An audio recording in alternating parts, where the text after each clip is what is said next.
All right, we'll go ahead and get started. I'm sure we'll have some people who will be trickling in a little later. Uh, Welcome to O-Scale Central Online. I'm David Vaughn. O-Scale Central Online is a monthly program for and about the O-Scale two-rail model train community. This is the July 21, 2024 program. I would note at the outset that this program is recorded, and it is recorded so it can be placed on our YouTube channel, and you can go back and review it if you wish, or if you miss it, you can go ahead and catch it later on YouTube. Um, this program could not take place without a lot of assistance, both technological and otherwise. I want to thank Greg Vigiano for his ongoing help.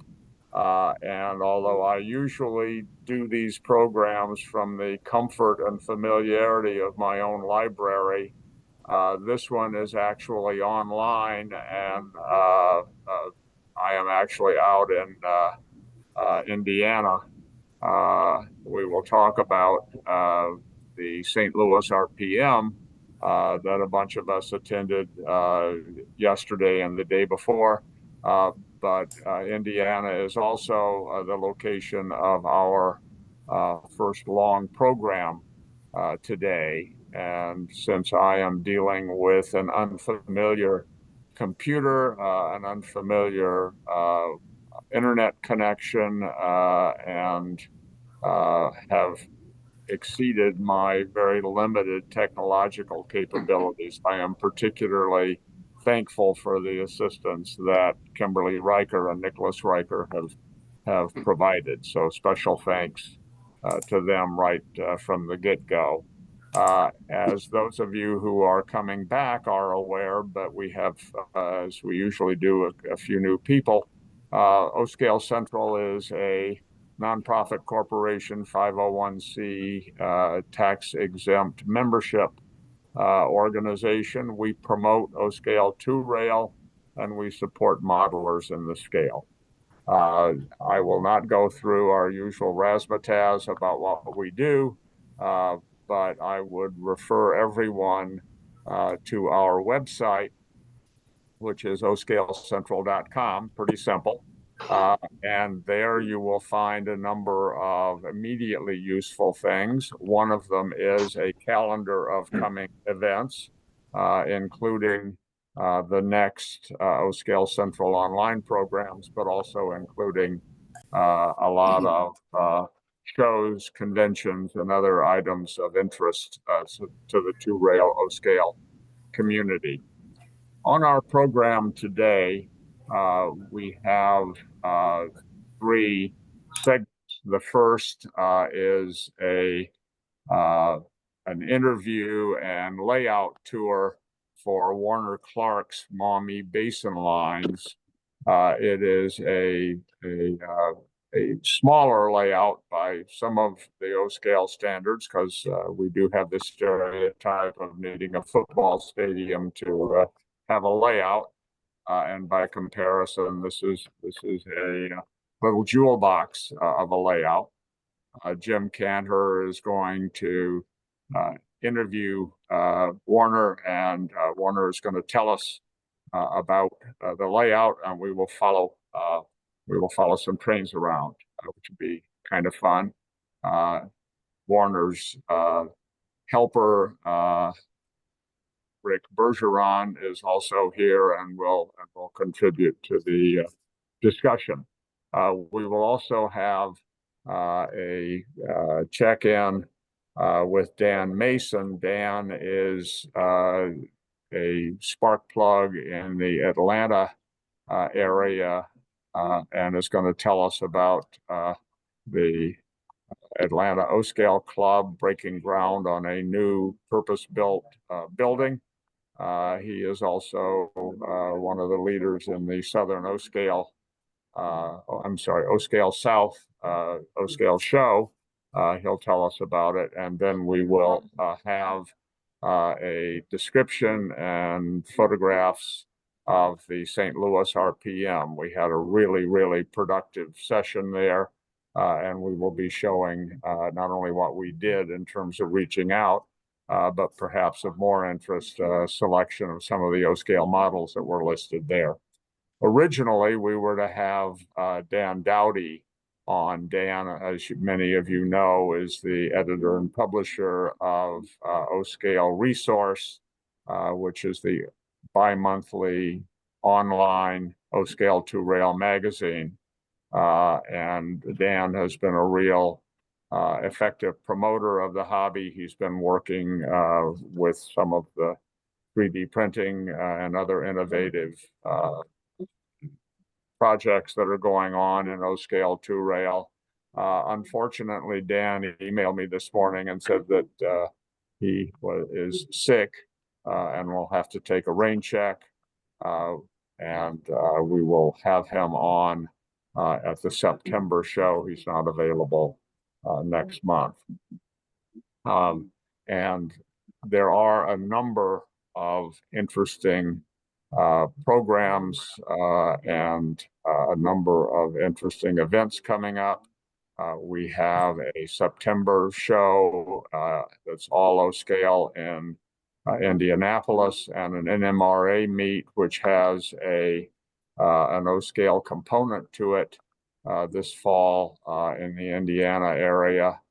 We also have the Cleveland O-Scale show, which is coming up on the 10th of August. Strasbourg O-Scale show will be coming on.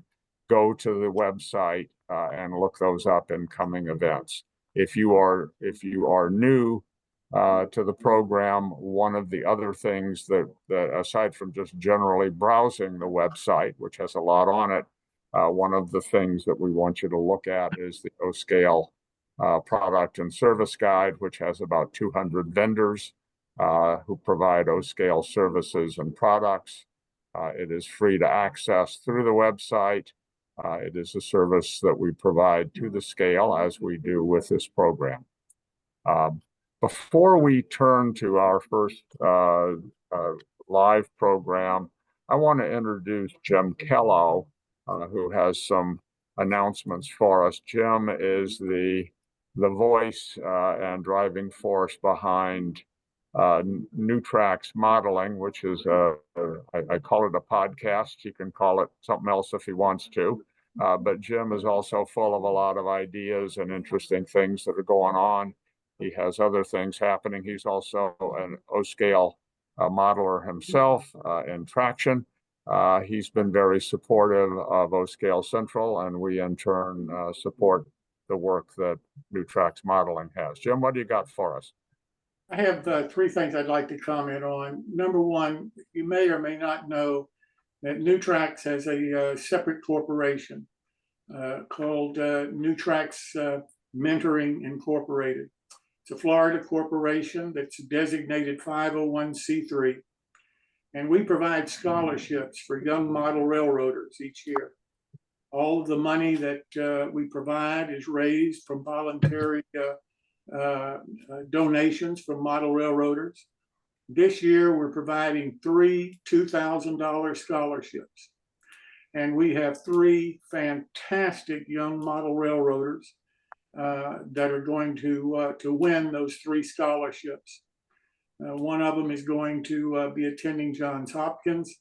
One of them is going to be attending the Citadel. And one of them is going to be attending the University of Washington in Washington State. And we're really just overjoyed about both the support that we have received from the modeling community, and specifically from the OSC, and particularly the president of the OSC, David Vaughn. We're going to announce the 3 winners and have them on our live Zoom show on July 31st. And I'd like to extend an invitation to anybody that's on this show or is a member of the OSC. If you'd like to meet these 3 modelers, We'd love for you to attend our show and have an opportunity to see who they are, and frankly, the young talent that is growing, coming along in our hobby. And if we can just figure a better way to reach out and to talk to these people and get them more involved in our organizations and our activities, then I see a bright future. I just don't see enough activities trying to reach out to the young people. That's why we started the scholarship program. We're the only organization that offers this.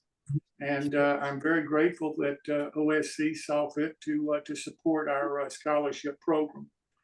Other thing I want to mention is in this coming issue of Amy and Dan Doherty's O-Scale resource, online, free to subscribers publication, we have a very lengthy article about the OSC in it. And David Vaughn was instrumental in helping me put together that article. And part of what that article has involved with it is what is the OSC doing now? What have you done lately for me? And that's going to be a regular part of each one of my articles in the magazine in the future. So every issue from now on, I plan to write about, or David is going to be writing about, and I'm going to be including it in my articles, about what the OSC has done and what their plans are and where they're headed, and what their future activities that they want to become involved in, what they're like. Because I hear a lot of people saying, when you ask them, why don't you join the OSC, they come back and say, well, I'm not familiar with it, what's it do? And from my standpoint, what I'd like to see happen is the OSC become more visible in the O-Scale community by being able to reach out, not just in its own publications, but other people's publications and podcasts or whatever you want to call them, and be able to have other people talk about what the OSC is all about and what they see them doing. And frankly, that's why I'm writing that article. I would appreciate if you see the article, and I hope you do. I hope you read it. And if you have comments about it, I hope you'll give me comments back, because I'd like to do follow-up articles on it based on the comments of O-Scale modelers, both the good and the bad. I mean, it doesn't, I'm not looking for egos here about, well, great article, that kind of thing. What I'm interested in is, what do you want the OSC to do? I want to hear from you and be able to include in future articles where you see the organization going. If you're not a member, why aren't you a member? Why haven't you joined this organization? If you're an O-Scaler, why aren't you contributing to the benefit for all O-Scalers in the future?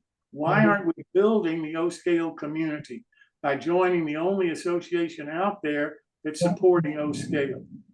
So I hope that you'll submit any comments that you have, and I'll print them in a future article. The last thing I want to mention is New Tracks Modeling has been trying to put together some animated projects for the hobby. We have one that's being announced in the current. It'll be coming out the end of this month in Dan Doherty's S-Scale Resource Magazine. And it's an S-Scale animated scene. It has components to it. The animation is provided, the kit structure is provided, tractor trailers are provided, freight cars are provided, and it's a total scene that'll be able to be built and put together for S-Scale community. Well, we want to do the same thing for O-Scale. And we have the animation company that's on board doing this. The OSC is co-sponsoring this with New Tracks. And I really appreciate the organization wanting to get behind this project. So this becomes a joint project between New Tracks Modeling and OSC. And as I say, the animation company is Cat's Paw, run by Sherry Johnson. And the other company is a structure company that Dennis Brennan owns. And they'll be producing the structure. Sherry will be doing the automation that's involved with the kit. We think that these are going to be a series, both for the S scale and for the O scale. If there are manufacturers that produce structures that would like to get involved with this with us, just please let me know who you are, and I'll make sure that we can get you involved. Because this is something that I think animation is part of the future for this hobby, particularly when it comes to the young people. And again, because of my age and because of the age that I see in the hobby, my concentration right now for New Tracks is on the young community. We have the OSC, a member of the board, in fact, is the chairman of the advisory committee that's going to be working with the manufacturers to establish exactly what the animation should be and what the structure should be, what the total scene should look like. If you're interested, and I hope you are, and would like to be on that advisory committee, then you need to contact Dave Schultz. And I'm sure Dave Vaughn can put you in touch, give you his email address in the chat function for me. And if you'll contact Dave Schultz, then he'll make sure you're on the committee. And because of OSC being the co-sponsor of this, I really hope that people that are viewing this or that will view the video of this, I really hope that you want to get involved and help these two manufacturers come up with something that'll be unique for the hobby and hasn't been done before for O-scale like we're talking about doing it. We plan to roll it out at the March 2025 O-scale meet in Chicago for pre-orders. And that'll be the first of the series. So again, we're looking for manufacturers. If you'd like to work with us, please let me know. If you want to be on Dave Schultz's advisory committee, please let Dave Schultz know. The last thing about this I'll mention, in April and May of 2025 on our Zoom show, on New Tracks Modeling Zoom show, and this will probably be over a period of 4 to 7 to 8 weeks. We are first going to build the structure, the animation part, all the rest of it, and show how all the bits and pieces can be put together in various ways. And then in the second part of it, we're actually going to create real scenes of using the core portions of the O-scale structure and animation and all the details and put them in a real scene that can be incorporated into a model railroad. So if you're interested in doing that, please let me know. I'm sorry I took so much time, David, but I appreciate the time that you've allocated. Thank you. Thank you, Jim. All right, our first feature, and I'm not going to delay it further, is going to be to talk with Warner Clark and see Warner Clark's layout. This is a little bit different than what we've done before. We literally have a walk around, and like any other live television equivalent, we may have some hiccups in it. So we'll learn as we go along. Hopefully you will too, and give us some feedback. But this is a great layout and a great modeler and a real friend to the O-scale two-rail community. Jim Cantor, are you ready to take over with narration and with your camera? I think so, David. We're going to try this remote here and see how this works. And you told me from the very beginning, or start with Warner from the very beginning. And Warner, do you have your birth certificate? For 1899, yeah. Okay. Well, we're going to interview Warner today. And where we're starting at is Warner leased the Ferdinand Magellan. And all of the O-scalers have just boarded the car. And we are going to take a tour of his layout. And so, David, if you could just hop aboard with us, we're going to be well on our way here. And Warner, Could you tell us a quick little history about yourself and your good friend here, that Rich? Okay, Rich, introduce yourself. I'm Richard Bergery. I'm Burr Clark's. I've been working with them for about 20 years on this layout. So, and we're glad to have We're you with supposed us to be today. retired, you know that. Supposed to be. Well, and your name, sir? Park. Well, Warner, thank you for having us today. All right. Could you give me just a quick little history of yourself? I was 18 and I decided to be an extra board clerk for Nickel Plate River. Nickel Plate River. Okay. And so what year was that? Oh, it was this current century, I think. Okay. Well, could you do a quick walkthrough here with your layout? Well, we pretty well copied the area that I grew up in back in southern Michigan and northern Indiana. I'll start at over here. Okay. And, We'll follow you, Warner. oh, all right. Right. This here's the depot at the junction where the nickel plate crossed the DT and I. Just inside of Ohio, across the Indian. Okay. What's the name of this town here? Well, we'll call it Malenta. Malenta? Yeah. Okay. And so this is where we're going to start our journey. Yeah. So you want to tell me here, just walk me through the main line real quick. Okay, the main line is crossing DT and I right here. Okay. And this, of course, this is the power that controls the crossing. All right. And Warner, you hand laid all the track here, is that correct? And they cut my own cross ties. And they all have tie plates and spikes. Okay, so everything's completely hand laid and is okay. The cam.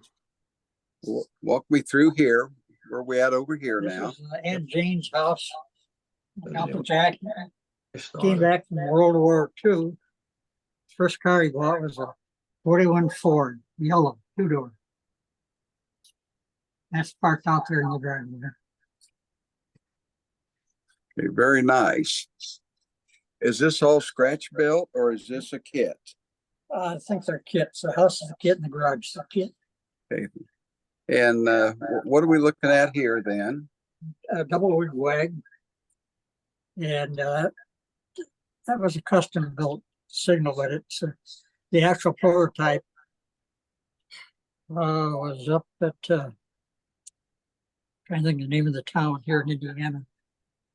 But they called that a double wig wag. Had a bell in the center.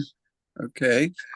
What do we what's the next structure we're looking at here? That's the Interurban's power station and pickup passenger pickup point.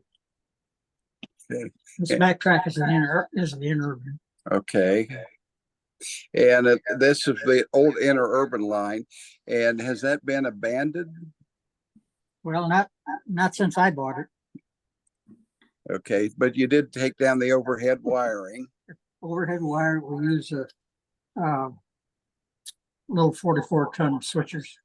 Okay. It's freight only, no passenger service. Really. Can you walk me on around here then and tell me what we have here? Well, the main line is underneath the grade level. And the elevated line is the Toledo on the western line, which was a former interurban. It runs up the hill. And it's going to go into Morenci, Michigan Bridge. Just older than as well. Okay, let me catch up with you, Warner. Well, Is there a way to Yep, turn yep. this one? Hang on just for a second, Warner. Let me. Okay, there we go. we're going to change the format here. Halfway up is little soldiers and sailors. Okay. And this is all scratch built? Well, yeah, I use components to put it together. Components. Okay. Kit based. Okay. Thank you, Rich. All right. Tell me what we have here, Warner. This is the water silo for the locomotive. That's Waldo. Yeah. Okay. Well, come over here to the roundhouse and show me what. This is my first girlfriend. That's your first girlfriend? Okay. All right. Don't tell my wife. Okay. Don't. We will not do that. Okay. Okay. Who did all the weathering on your cars here? Gee whiz. Rich, who did all the weather? Do you remember? I did. Okay. Beautiful work. What do we have here, Warner? What are we looking at? This is a canter locomotive. Okay. All right. Well, we should get that painted someday. Tell me what this facility is here. Toledo, St. Louis, and Western. It's a car shop, and we're doing some repairs on a hopper car truck. That's how I got my actual start in the railroad business. Okay, so you started on the nickel plate and doing car repairs? A yard clerk. Yard clerk. Okay, you were a yard clerk, Yep. and that was in 1955 for the nickel plate. 57. I had to be 18 to go to them. Okay, so you were 18 in 1957. Okay, we don't need that birth certificate, do we? Okay. And the roundhouse here, Warner, is this scratch built or a kit bash? It's we scratch build it, but we use components. Rich, do you remember? It's quite beautiful. And what are all these pipes here that are overhead? Well, the gray cement color, that's live steam. And the thin pipe is the condensate going back. This is the boiler. Okay, the boiler house was here. At the roundhouse. And we're sending the steam over to the car shop. Okay. And just a quick look here at the overview as how we operate and control your railroad. Okay, let's go here to the upper, Warner. Okay, and you could tell me what's going on here. Let's just start over here. Well, that guy in the white shirt back there, he's in charge of the old soldiers' home, and he's out looking, telling those guys to get their fanny in here because they're going to be late to the ball game. Buses in town to go to watch the Muggins play. Okay. Well, And moving around here, what's the next? this is me here. That okay. Who is that again? Clark. That's Clark. Okay. Yeah. He's looking up the hill. He's got his eye on Miss Mona. Oh, is there a little history behind Miss Mona? Yeah, this is her house trailer. This is her house trailer. Okay. Yeah. That's her sports car. That's a pretty nice car. Pretty nice Mona too. Pretty nice Mona too. Okay. All right. Well, tell me what we got going on up here. What is there a particular town that you modeled, Warner? Yeah. Morenci, Michigan. I had enough of land that lived there. I loved it because the railroad, they had an interurban, former interurban, came right down the center of the street. And it had since become a freight railroad. You have some beautiful structures here. Very nice. All store bought. Well, Rich and I put them together. Could you tell me what area you model? What year? What year? 19. we were alive. Well, tell me about this little building here and what we have going on. Oh, oh, that's Hayes and Hickok furniture store, and they're displaying a TV set. Okay, so that's an early television Early, set. early television set. Wow. Early Black and RCA white. television.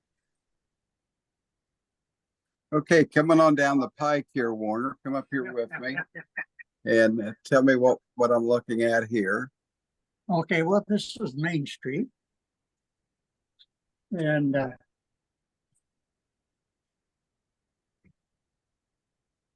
Okay, the drugstore, of course, is one of the lead retailers in town. Mayfair Hotel, a white building, hotel I worked in as a youngster in Florida, Gulf Coast of Florida. now Warner, the layout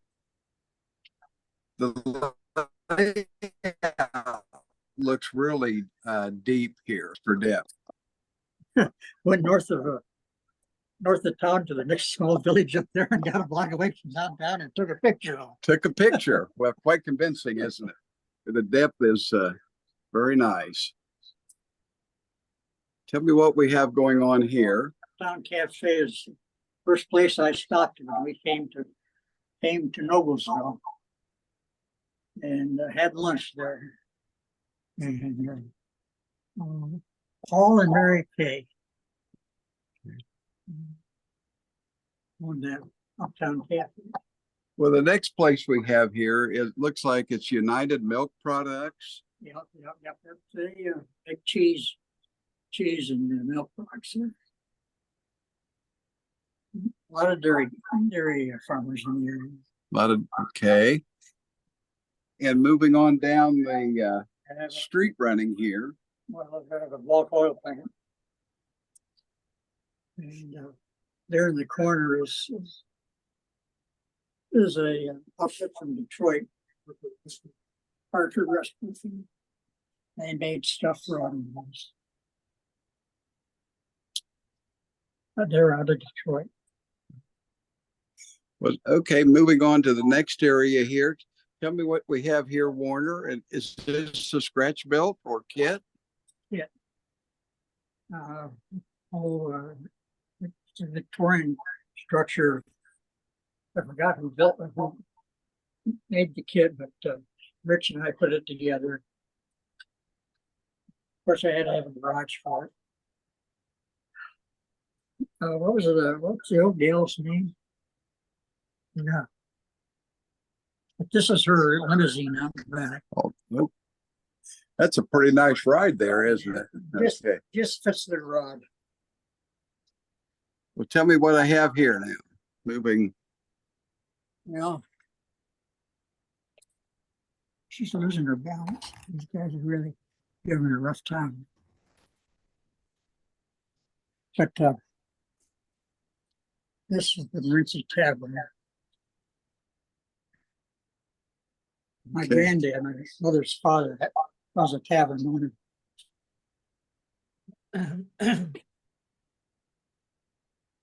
Well, very nice. Tell me what we have here now, Warner. Well, I've got the freight dock yet to build. Okay. This is going to be a freight house. And the question is, Warner, about how high is your layout here at the upper level? Well, it's 197 feet here. Okay. That's roughly 48 inches. So it's probably about 60 inches. Okay. Well, let's come on around here real quick and tell me what you have on this side. Well, this is the scrapyard. Linksky's and Sons. They're in business up in the town we moved to when we came to Indiana. And this is at Frankfort, Indiana. Yeah. This corner here. Okay. This over here is Well, it looks like you went to a lot of trouble here of a little extra detail and weathering on each one of your structures. Was there a particular technique that you used? Mostly chalks and acrylic paints and a little bit of India ink and alcohol wash to make it look good. Well, they look quite convincing. We're going to take a quick look here at the track work.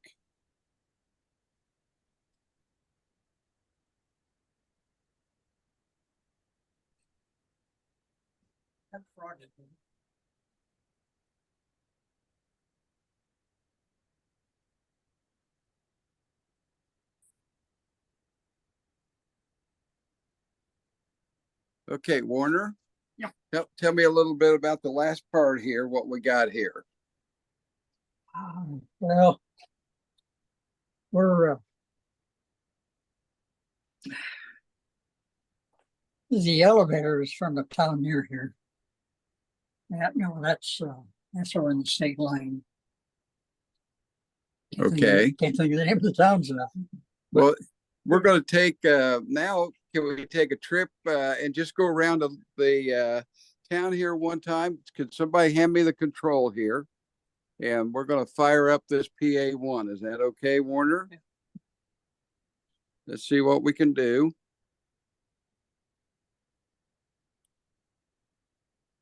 Do we have all the O-scalers here loaded now?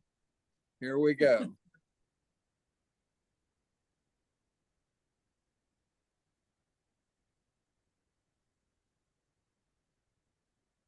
Whoop, there we go. Okay. Takes a while to fire. Takes a little while to get it built.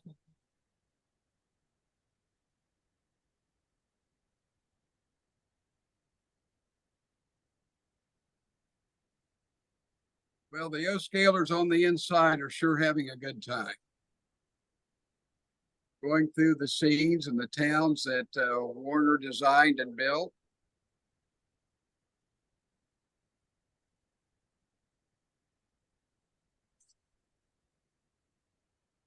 And this is actually a behind the scenes shot, okay?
Well, Warner, where you at? Okay, over here. You got the second trick started at the roundhouse. Warner, we would like to thank you, okay, all of us O-scalers for your time and sharing your talent, okay? And one quick question. How many years did you work for the railroad? I retired from the railroad. Okay. Holy cow. Well, I retired from class 1 railroading at 62, and I retired from class 3 railroading at 72. A lot of years. Okay. And still railroading I'm today. a few months older than 72. Well, we would, Warner, thank you for your time. We really appreciate that. And we'll turn this back over to David. David, back at you. Thank you. Really appreciate Warner's time and serving also as our guinea pig for purposes of our man in the street camera work and dialogue. I'm sorry the audio wasn't quite as sound as it might have been, but we will learn from that. So I appreciate everybody's patience on it. Hold on one sec. We're trying to get the screen. How do we do that?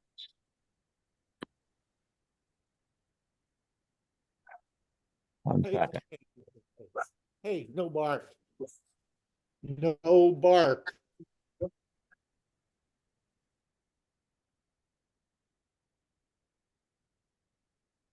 Okay. Let me suggest that we turn off the Jim Cantor's video here.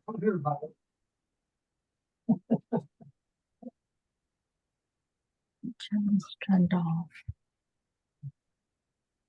Okay, hold on, guys. Still a few bugs in the system.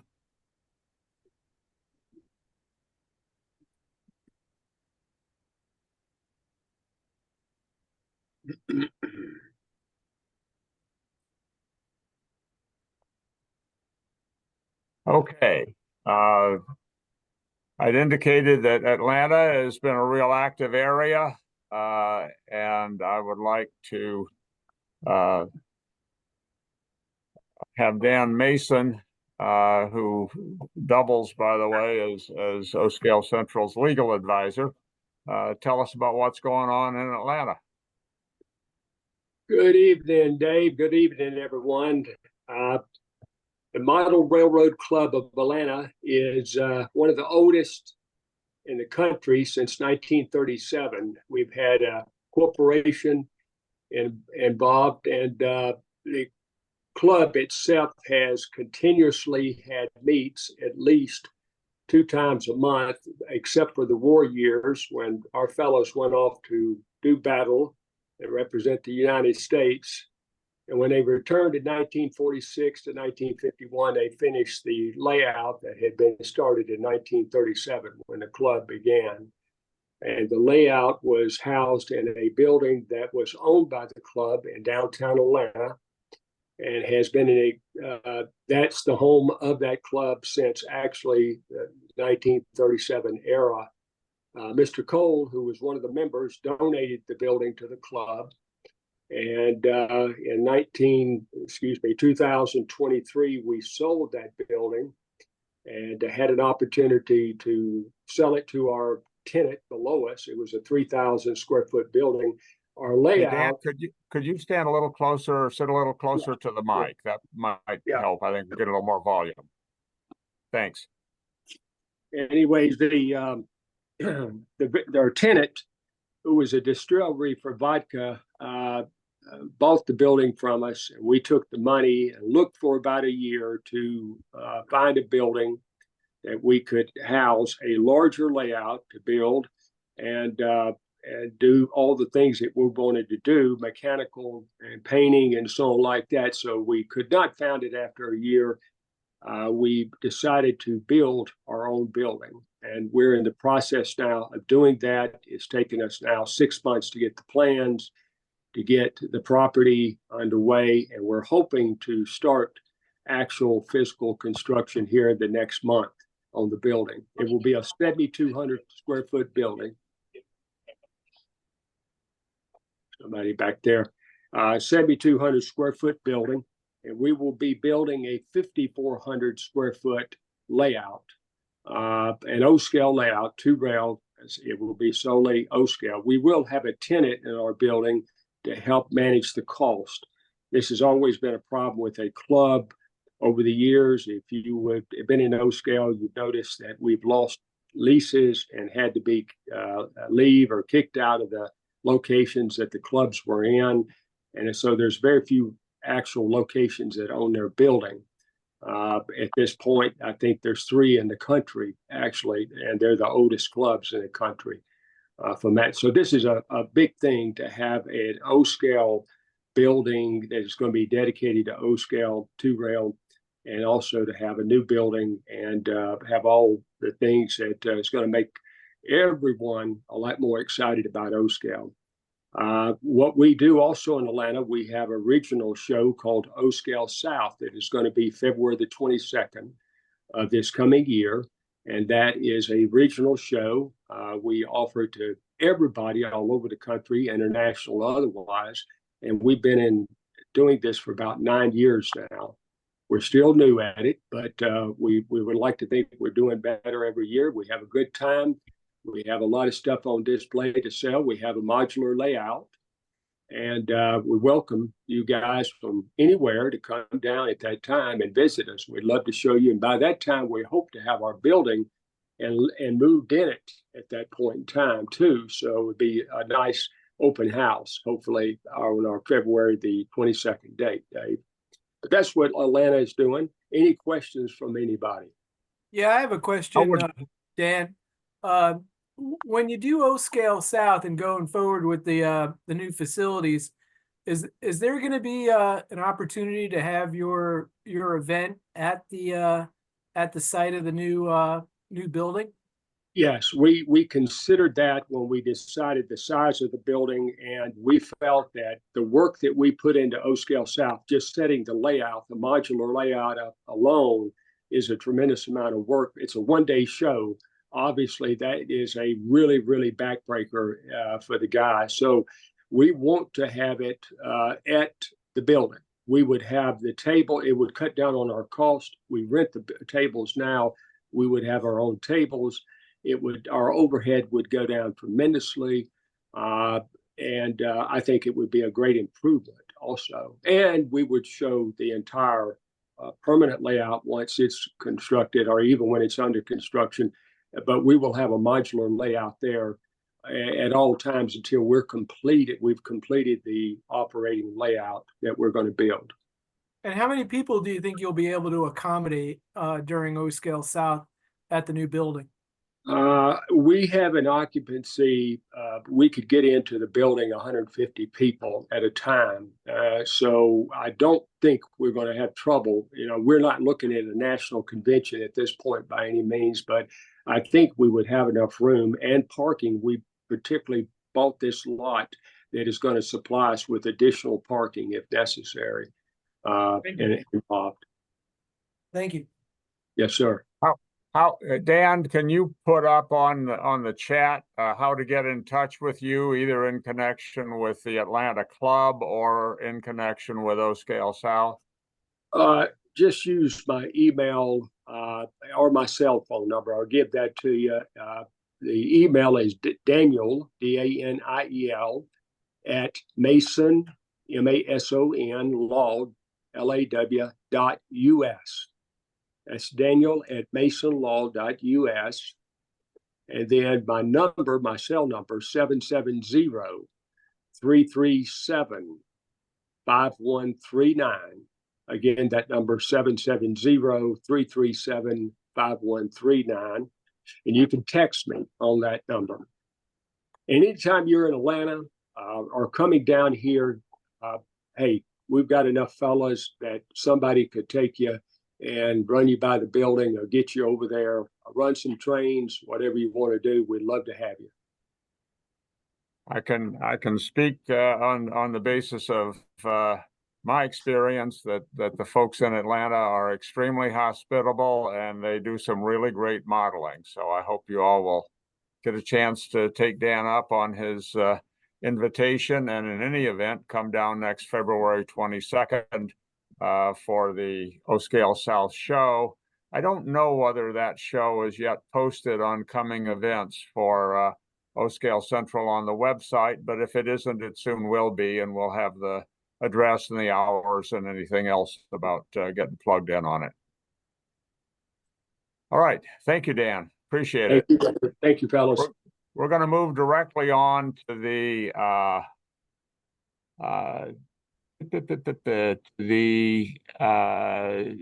St. Louis show. Hold on one second.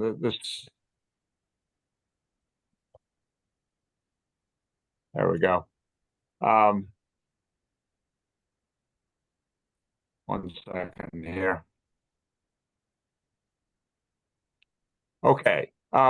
We have always thought at O-Scale Central that railroad prototype modelers were the natural nesting place for O-Scale 2-rail.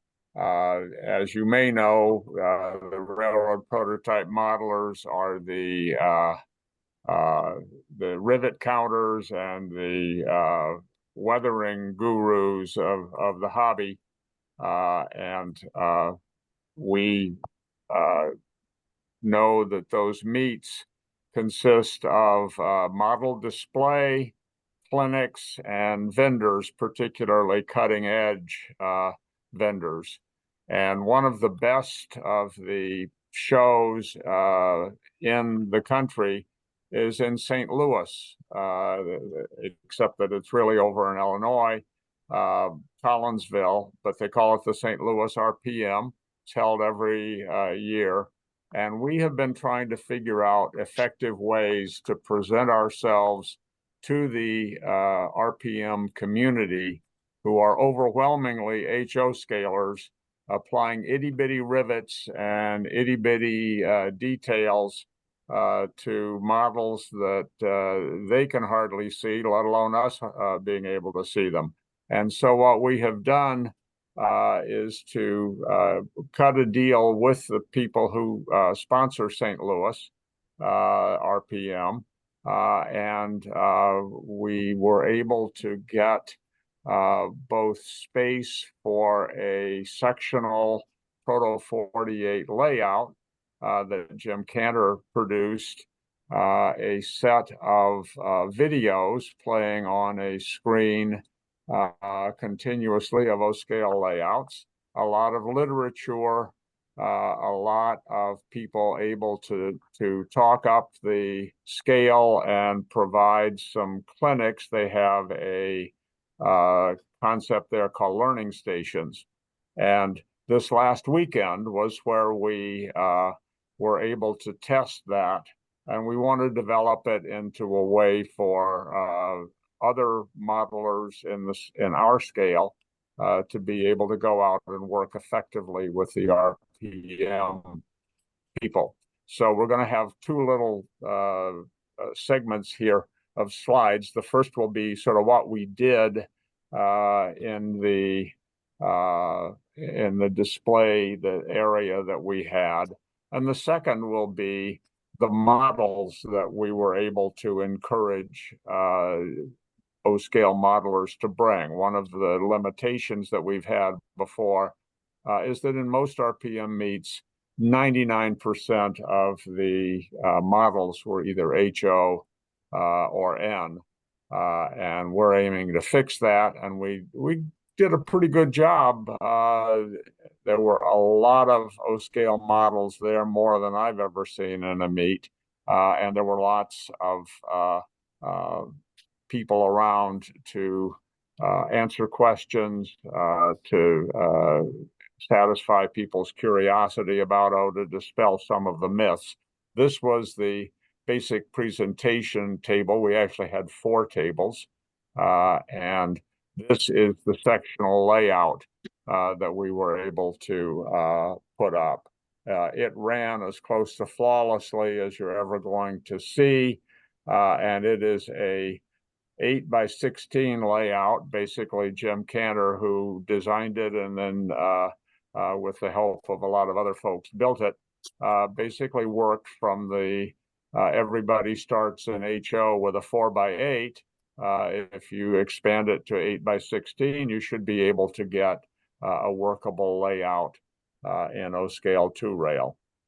You don't need a football stadium, and convincing people of that by showing them O-scale trains running was what we set out to do. It breaks down very nicely. That's a choice, a presentation for another show, but it is very manageable and very well engineered. We had a lot of people who came and were curious, asked questions, watched the trains run, gave us background on their interests, and we also had several learning stations. The fellow on the left is Ron Maxfield, who has a tremendous talent for producing large, very detailed O-scale structures. And he had several of them there on display and was giving sort of a rolling Q&A period to people who were interested in the techniques that he used and the historical basis for that. We had a number of other O-scale themed activities here. Jim Cantor and Kim Riker are converting an engine from O-scale 5-foot gauge to Proto 48. And that had a number of people who were interested and came and asked questions about it. We also were able to tie in our O-scale 2 rail presentation with the Big Bend Railroad Club, which is an O-scale 2 rail layout in the St. Louis area. This is Ken Rimmel, who is the secretary of the club. And they were able to come take advantage. They had an open house. We tied that in and put out separate invitations. And this is the crew that we use. That's Joe Norman on the left. Ken Burney is second in. Jim Cantor, Leo Lamazzulli, Kimberly Riker, Paul Hansen, me, John Russell, whose Rock Island equipment you will see shortly, Ron Maxfield, who did the structures, Ken Rimmel from the Big Bend Club. Not present were Jeff and Darcy Lang. And here are some. We'll have more of the O-scale models that were there. The model that you can see partly on the right is from Ron Maxfield. The structures that you see in the near distance is a section from Ken Burney's structure line that he is developing. We had a nickel plate consist that closely approximated trains 9 and 10 that used to go into and out of St. Louis, as well as a number of other freight cars. This is a young man named William, and William came over and he spent about an hour straight operating the layout. And if he's not a future O-scaler, I don't know who is. He literally loved it and could hardly be pried away. I think his father finally came and took him away before he grew directly into the NCE throttle. I was telling you about the way that if I had more time, these slides would be better organized, but they are what they are. This is the sectional layout that we use. It's 4 sections.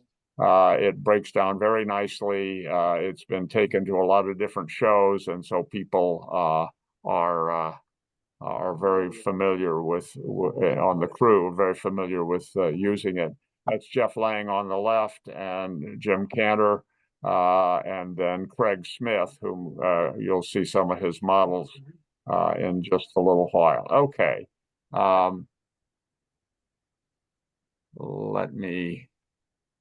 Okay, there we go. Set up. And this And this is the models that we saw. Here is one of John Russell's Rock Island. I think it's a 282 USRA with one of those Rock Island interesting quailback cinders. John is in the St. Louis area and brought a wide selection of his Rock Island models. I told you these were not very well organized. This is a company named 3D Central, and this is a model of a Philadelphia PCC that has been 3D printed based on CAD drawings that were done. You can do so much with 3D printing, and 3D Central is a company that is doing this on a commercial basis. I talked with the owner, and he's got 36 printers going right now. And that's for a lot of O-scale. It's the wave of the future because you have basically no tooling costs. You have no minimum order. You have only as much inventory as you choose to have. You can print them one or two at a time. And these, he did some very nice. This is a Western Maryland fish belly hopper in O-scale. You can see a Union Pacific tank car that Sarah Griesenbach came up is above that. There are some hoods for an EMD switcher. There are, I think that is a set of cab interior details that he is reproducing. So some fabulous stuff happening. But going back to the slides, we had two tables, largely O-scale only, and then other O-scale sprinkled around. This is the overview of John Russell's Rock Island equipment. And again, a repeat of that. There are some people doing some fabulous stuff. This is a reworked Atlas MP 1500 that has been expanded to be a I'm getting my EMD models confused, but this is the rework that was done. This is a mixture of the original Atlas die-cast components, a lot of rework to lengthen and strengthen, and then a lot of 3D printed work done around. This is a fellow named Robert Teclador, who was doing that. Jim Reed had a, I'm sorry, that's Jim Reed that did these. This is a fellow who took a bunch of Weaver components and built some very highly detailed models out of them, including doing some really quality upgrades on the mechanism. The fuel tank there, which is the largest fuel tank that they used on the Jeep 38s, is an MTH casting. The mechanism that you can see there, the gear assemblies and the gear tower, are Northwest Shortline. This is some Gulf Mobile in Ohio equipment that Craig Smith brought. He is a GM&O modeler, and there was some very nice stuff. That's a GM&O baggage car. I used to see those when I was a little kid. We lived right along the GM&O right-of-way. This is another view of nickel plate trains 9 and 10 that ran from Cleveland to St. Louis. And this literally is the total consist. They would have a coach, a 10-6 Pullman, and some kind of head-in car pulled by a single PA.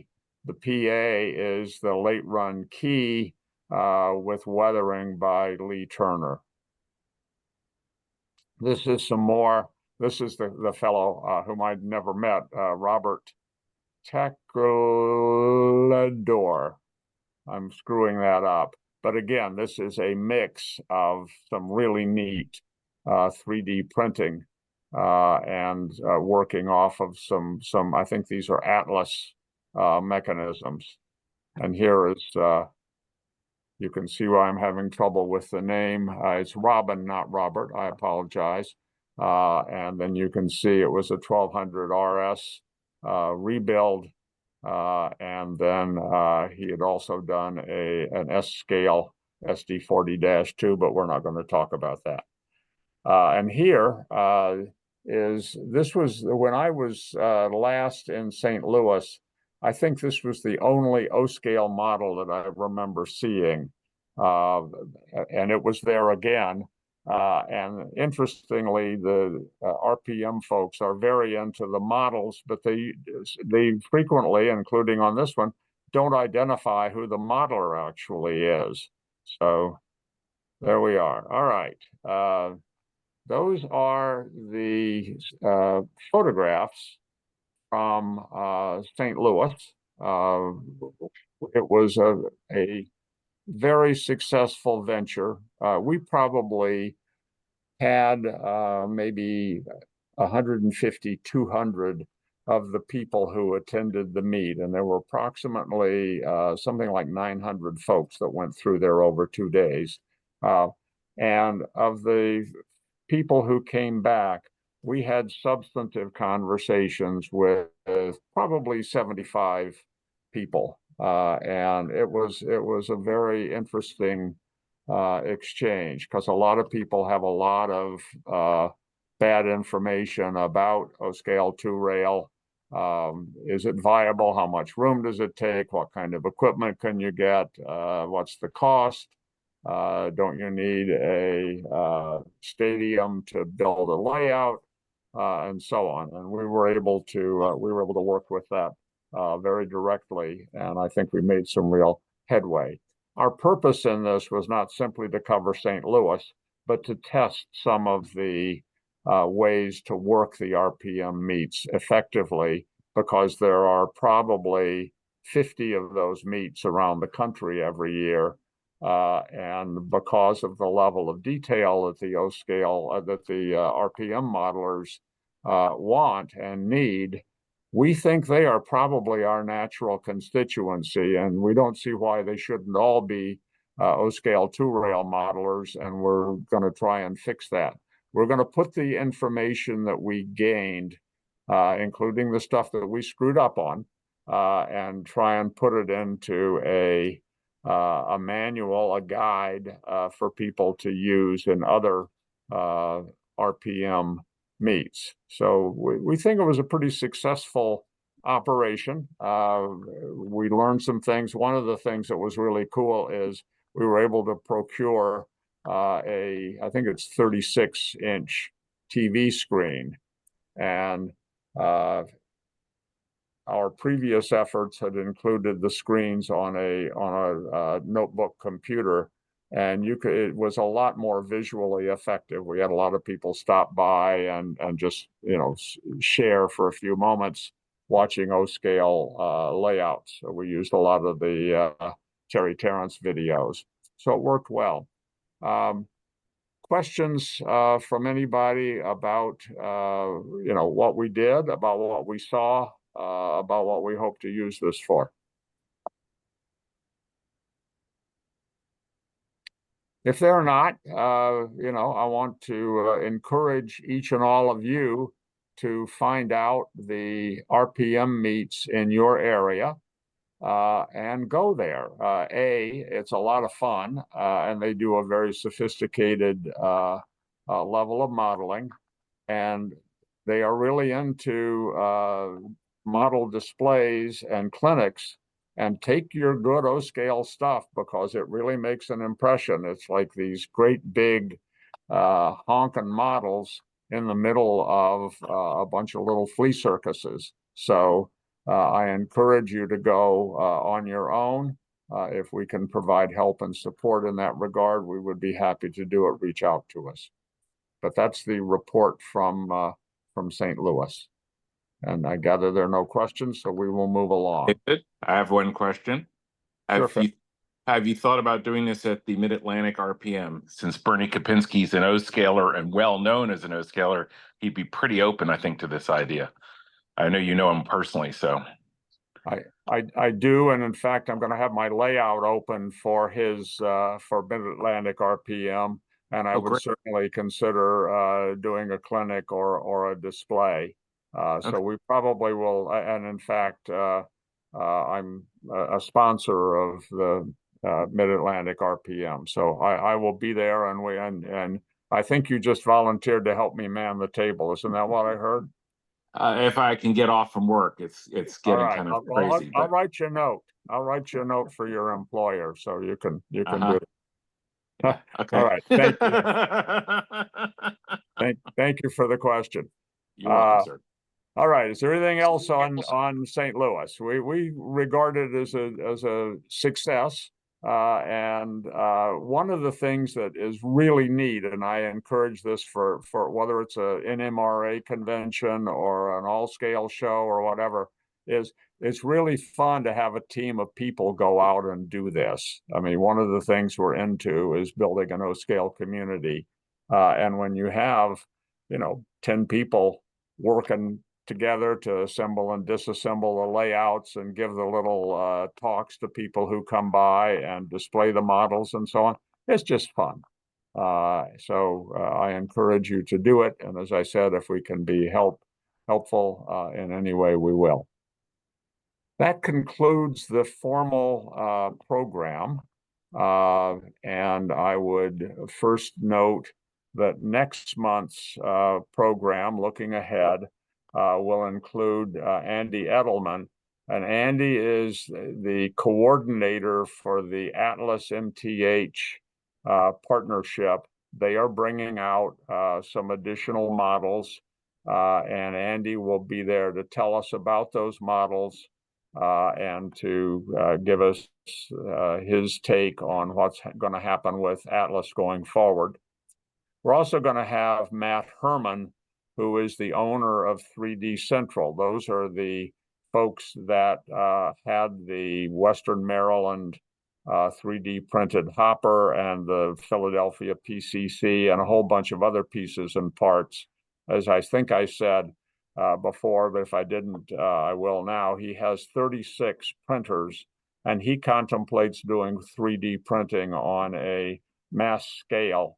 And there is no scale that's going to benefit more from the 3D printing revolution than O, because our runs are traditionally short and we have trouble with maintaining minimum orders and inventory. We'll also be talking with a company called Mini Prints. Bernie Helen is the owner of that. He's from Toronto, actually, and his stuff is detail parts. So if you want a grocery cart or you want a flock of pigeons or whatever, Bernie is your guy. Mini Prints is the guy. What's important on this is they are 3D printed, and everything in his catalog, and there are several hundred parts now and it's growing, is available in O scale. So anything that is available in any other scale you can get from Bernie in O scale. And he's going to talk about how he did it, what he has, how it operates, and I think it'll be an interesting invitation. So with that in mind, we do two things. One is that we would like to go around and have everybody introduce themselves. Everybody who do that, David. You ought to tell us when the date is for next month. Is the 18th? The date is August 18, and if you received the invitation either through Dan Dowdy's list or hopefully as a member of O-Scale Central, the meeting notice included not only this month's program, but next month's program. So it will be on August 18, 4 p.m. As usual. And if you look on the announcement that came out several days ago, you will find the August program as well. All right. We have never developed a clean way to do the introductions, but what I'd like to do for everybody who is interested would be to have you do two things. We'll start roughly with alphabetical order because I'm not sure what's happening with the on-screen display, but let's start and we'll start with Bud Brock, and Bud Brock is going to tell us three things. He's going to tell us his name, he's going to tell us where he's from, and he's going to tell us what he models, and that's a one sentence, and we'll go through the first part of the alphabet and on out the other side. Bud? Okay. As you said, Bud Brock, I'm in Pittsburgh, Pennsylvania, and I've been in O-scale 2 rail since I was a teenager, and had fun building Frank Ellison buildings. Thank you. Anybody with a name that begins with C, D? You want first or last? Last. And Jim Cantor is waving in the background here. He's from Beech Grove, Indiana, and he models nickel plate in Proto 48. There he is. All right. Who we got? D, E, F, G. Blake. You can go back if you would. Daryl, tell us. David, go back to F for a brief moment. This is Edward Fuller. I'm here outside of Johnson City, Tennessee. I'm modeling O-scale 2 rail. Be modeling basically the turn of this century. Terrific. Thank you. Daryl Blake, tell us about yourself. I'm in Melbourne, Australia, and I model 2 rail O-scale, short line set in 1985, double deck in my 2-car garage. So I managed to squeeze Terrific. in. Well, welcome from Australia. Thank you. Anybody else in the first part? John DeAngelis, I see you're a D. All right. Moving along. F, G, H. Yeah, g'day. Back to the H's. Brent Hopley from Christchurch, New Zealand. Model a whole range of different scales, but an O scale, predominantly Santa Fe.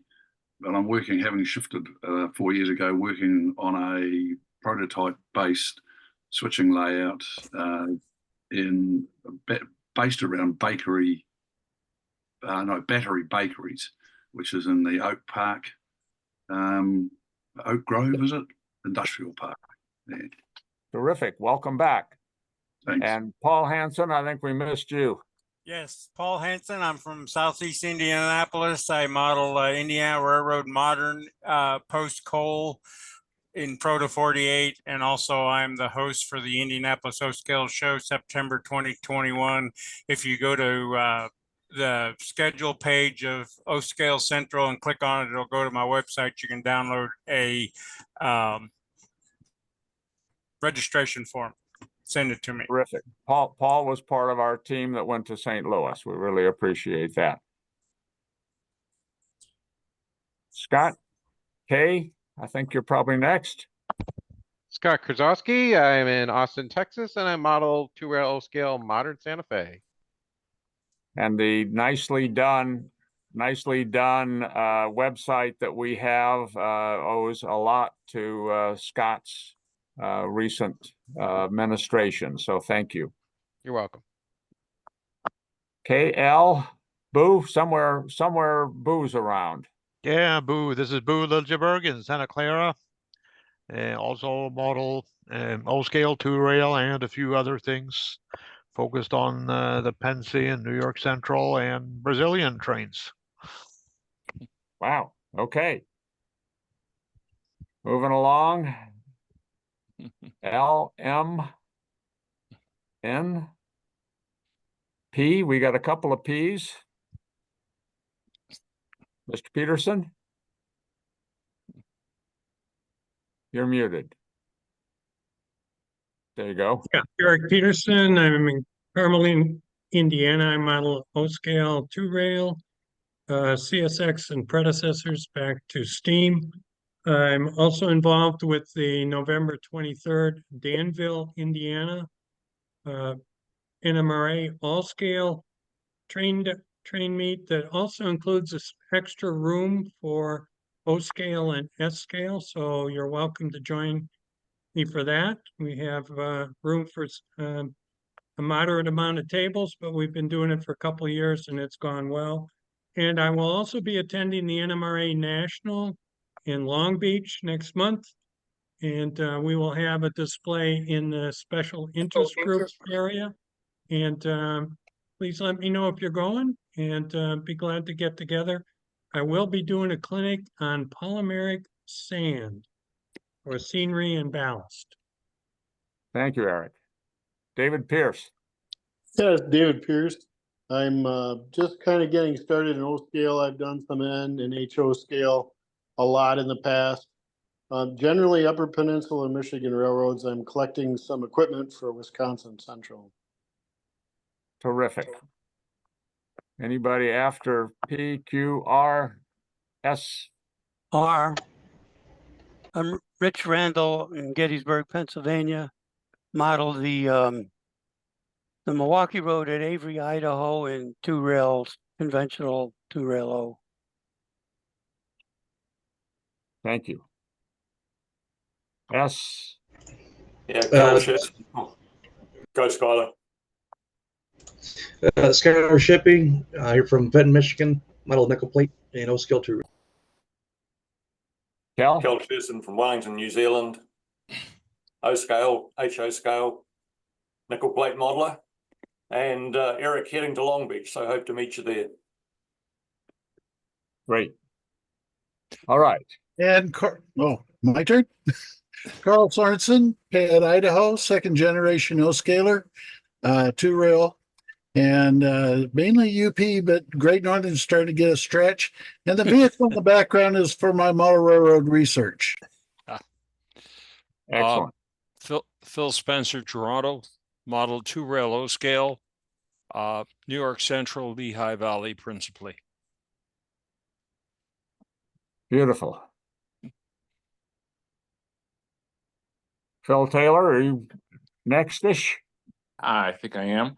Phil Taylor. I do kind of diverse things on scales, but nickel plate for US and Great Western for the UK O scale. Excellent. Any other T's? Yep. Jeff Thornton, Caledonia, Michigan, near Grand Rapids, Michigan. Model O-scale 2-rail, primarily ON30, ON18, and I do some dabbling in S-scale, not high-rail. Wow. Thank you. Who did we miss that would like to say hello and introduce themselves? Not mandatory. Raleigh Rice. I want to hear from Raleigh Rice.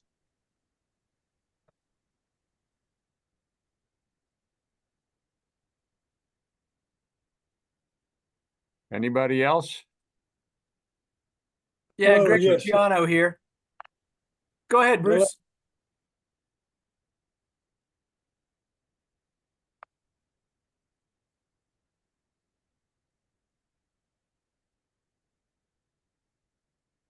Yeah, Greg Luciano in Alexandria, Virginia, and I'm modeling in Santa Fe.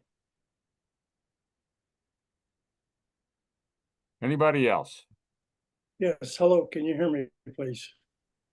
faintly. This is Bruce Van Heist from Byron Center, Michigan.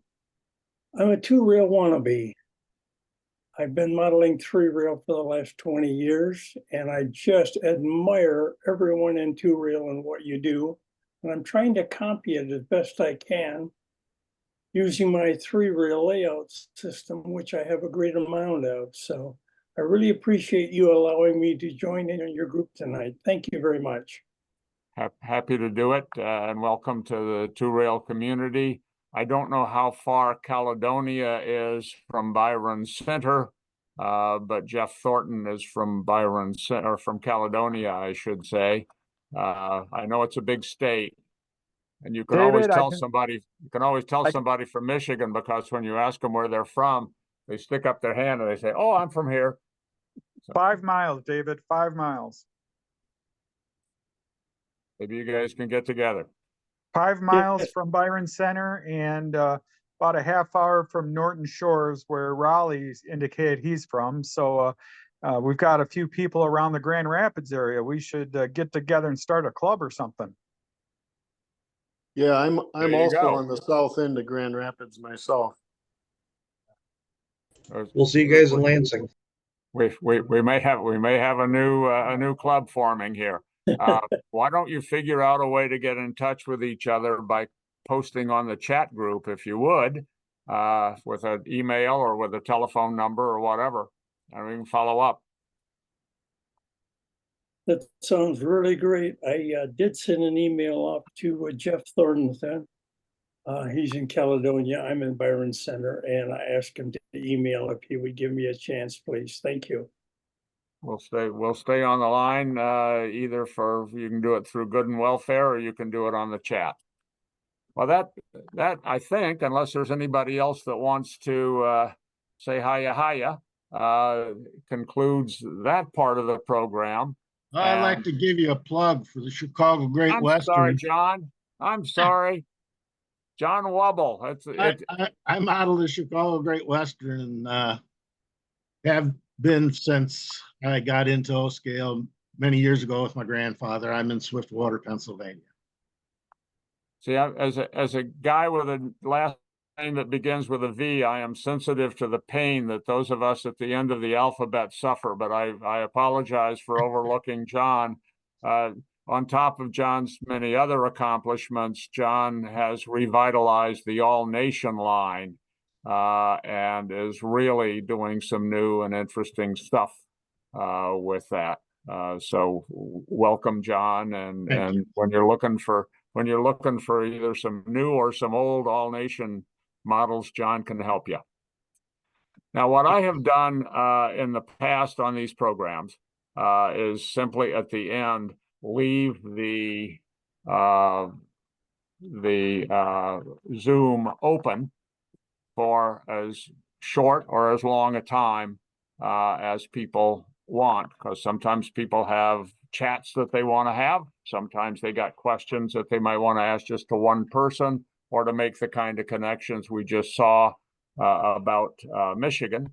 And I want to make sure that we have that opportunity. So I'm going to leave it open for a few minutes. I see Eric Peterson has his hand up. As one of those guys that was originally from Michigan, I would certainly encourage the Michigan people to consider getting together at the Detroit Club. Skylar is on here, can talk about that. There's a couple times a year they have an operating session. They have winter open houses, and they also have weekly work sessions. So I would encourage you to check the Detroit Model Railroad Club in Holly and consider visiting there as a good place to get together. I am actually a past member of the club, pre-Skylar.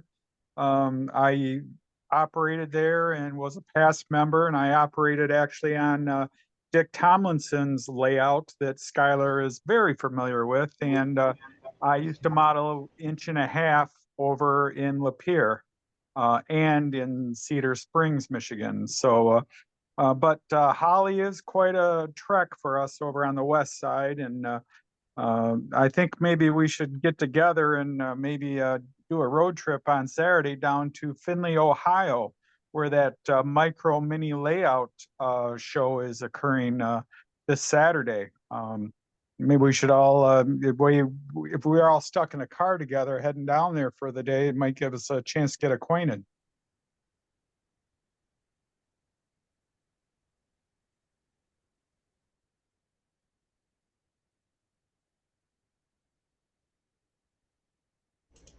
Well, David Okay. looks different. Yeah. Is anyone talking right now? You are. Okay. It's nice to have everyone here. David will be right back. Every now and then we have to have an intermission, okay? And so what else do we have for the good and welfare of the group? Well, I just want to bring attention to the photo of you at the St. Louis RPM meet with that SD40 run on that layout. I think the smile on your face stretched ear to ear when you saw it run. Yeah, I'll tell you the SD40-2s that Sunset did are very nice, and we're actually hand me one of those, Kim. We are going to run one of these on Warner's layout in just a little while, and the nice part about these is what I appreciate of what Sunset does is they're, if you look at the bottom and you look at the gearboxes, they're easy to work on to Proto 48 or just to repair. And as many of us working and finding people to repair these is just difficult. And now this is made easy with Scott uses the same gearbox, the same motor. Well, he uses Pitman motors and the same gearboxes. So it makes it a lot easier to work on the equipment, particularly in repairs. Although it is a tank drive, personally, we all have different feelings on that. I like it because of the ease to work in. I like it because I have more room in the shells to put additional speakers or to do other repairs. I know it's not for everyone. And in life, I've learned some things that are simple become easy to work on. But what I like about these, the attention to detail, I thought that Scott's presentation last month on how they paint these with the reverse decal was quite interesting. And I thought how he financed and the program made everything work was excellent. It was an excellent presentation. And if you missed it, go back and take a look at it and see why Sunset is still producing models that are very successful. Anybody else got anything that they could add to the SD40-2s? Well, not to the SD40-2s, but on the on Scott's stuff. There needs to be more people asking for Jeep 30s because he told me last month that wasn't enough interest in the Jeep 30s, and I'd love to have one in both Great Northern and UP. Yes. Well, one of the things that Scott talked about was just having the numbers available to produce an item. And one of the things that I would encourage people to do is if you're thinking about putting to increase your order on your GP30. So if you're a guy that was thinking about maybe buying two, maybe buy a third one for an investment that you could sell at a later time to help Scott get the numbers up where he could produce that model. So keep that in mind. They burst strings from the wife. I can't get all that money out. Okay, well, anyway, that doesn't work for everyone, but I have our host back from the I would say the station platform. And so here, David, it's your turn again.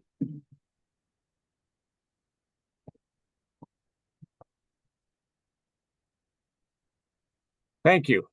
The mind cannot absorb what the bladder cannot endure.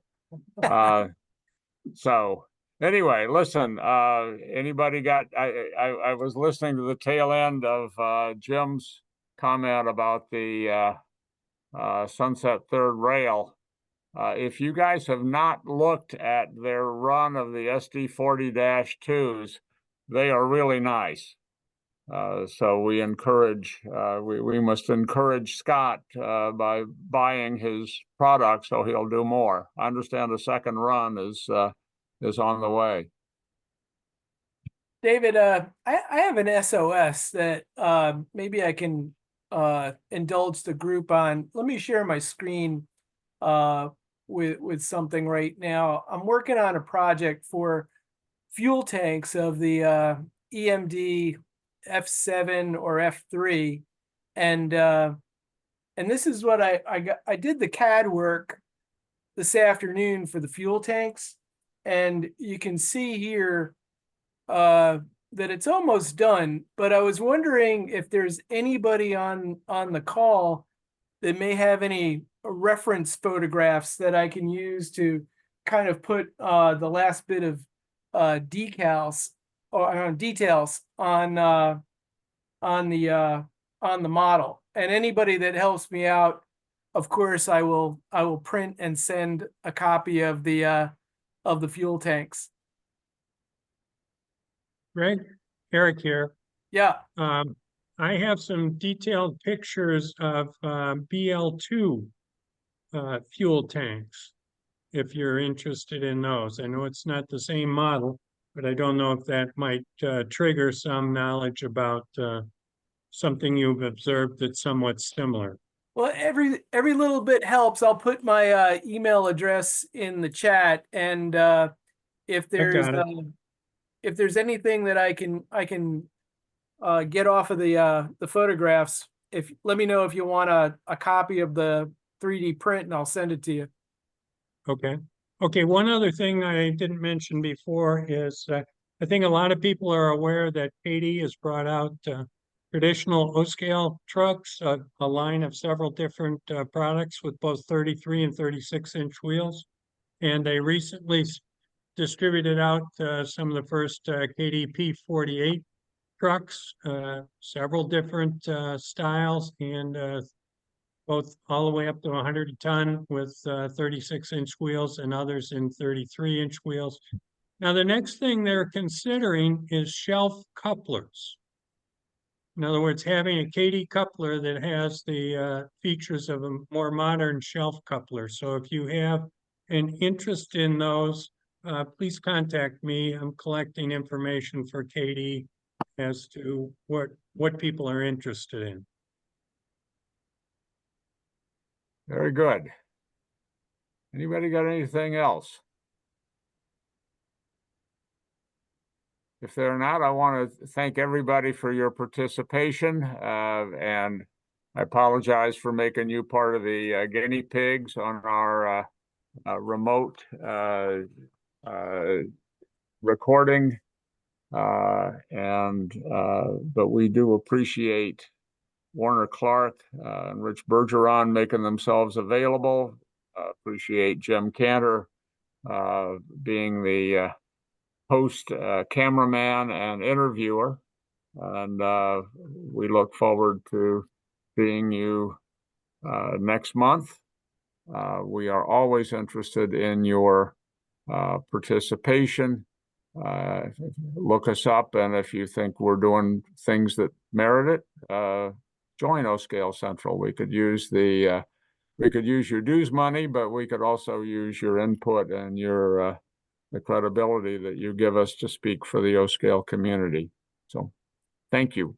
Unless there's anything else, I'm going to sign off for all of us, and thank you again. Thanks, David. Thank you. Bye-bye. Thanks, David. Take care. Bye-bye. See you next month, I hope.